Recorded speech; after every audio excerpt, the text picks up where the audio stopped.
പെരുന്നാൾ സമാപനമായതോടെ തീർത്ഥാടക തിരക്കിലാണ് പള്ളിയും പരിസരവും. പള്ളിയിലെ പ്രധാനപ്പെട്ട വഴിപാടാണ് വെച്ചൂട്ട്. അത്യപൂർവ രുചിയാണ് വെച്ചൂട്ടിന്. മാങ്ങ അച്ചാറും ചമ്മന്തിപ്പൊടിയും മോരും മാത്രം കൂട്ടിയുണ്ണുന്ന വെച്ചൂട്ട് ആരുടെയും മനം കവരും.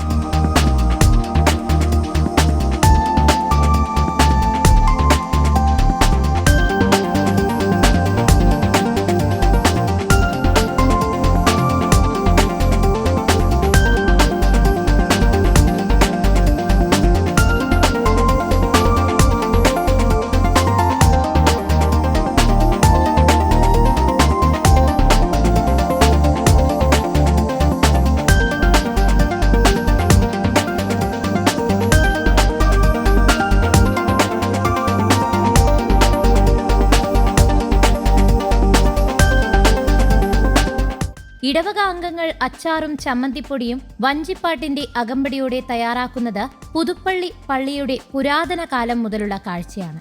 ഇത്തവണ 2500 കിലോയിലധികം മാങ്ങയാണ് അച്ചാറിട്ടിരിക്കുന്നത്.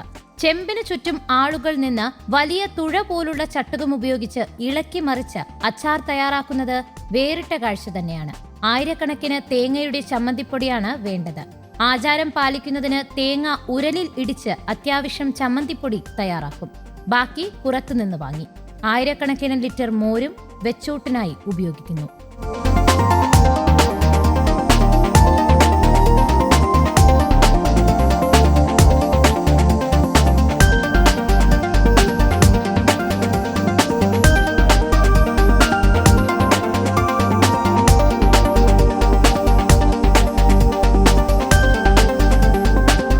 News desk, Kerala Kaumudi.